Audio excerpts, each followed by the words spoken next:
চিংড়ি মাছের মালাইকারি তৈরি করব। কতগুলো চিংড়ি মাছ নিয়ে আসা হয়েছে। এখন এই চিংড়ি মাছগুলো এখন ভেজে নেবো।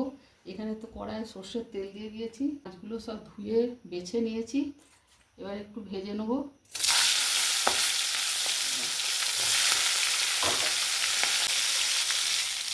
মাছগুলো সব ভাজা হয়ে গেছে, মাছগুলো তুলে নেবো।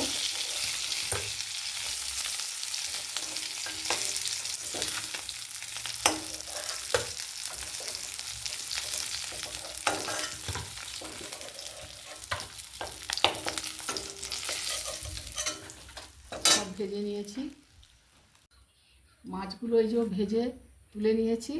গোটা গরম মশলা, তেজপাতা ফোড়নে দিয়ে দিচ্ছি। ফোড়নটা হয়ে গেছে, পেঁয়াজ কুচি দিচ্ছি। পেঁয়াজ কুচিটা ভেজে নেবো। মোচা চিংড়ির মালাইকারি নারকেলের দুধ ছাড়াই তৈরি করব, খুব সহজে হবে এটা।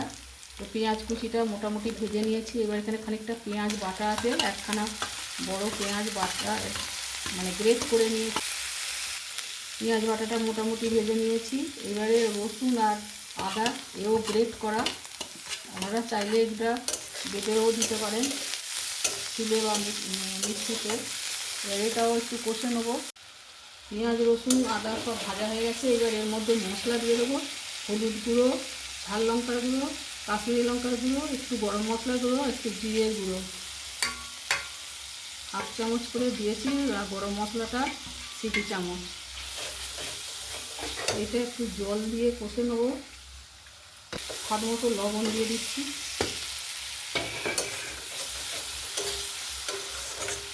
মশলাটা কষা হয়ে গেছে। এবারে বন্ধুরা, নারকেল দুধের বদলে ডেয়ারি মিল্কের যে কিনতে পাওয়া যায় সেই দুধ জাল দিয়ে নিয়েছি। এই দুধ এখানে দিয়ে দেবো। জলের পরিবর্তে দুধ দিয়ে দেবো, ডেয়ারি মিল্কের দুধ। এই দিয়েও দারুণ টেস্ট হয় বন্ধুরা। নারকেলের দুধ ছাড়াও এটা ওরকমই টেস্ট হবে, এমন কিছু তফাৎ হবে না। আপনারা এতে কষার সময় টমেটো বাটা দিতে পারেন।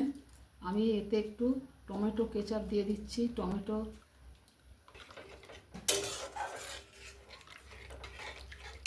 ঝোল ফুটে গেছে, এবার মাছগুলো দিয়ে দিচ্ছি।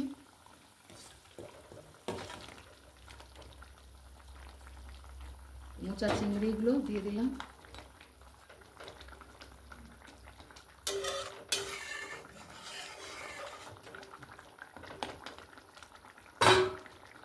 এবার ফুটবে, এখন সেদ্ধ হবে। মোচা চিংড়ির মালাইকারি একদম রেডি বন্ধুরা। এই দেখুন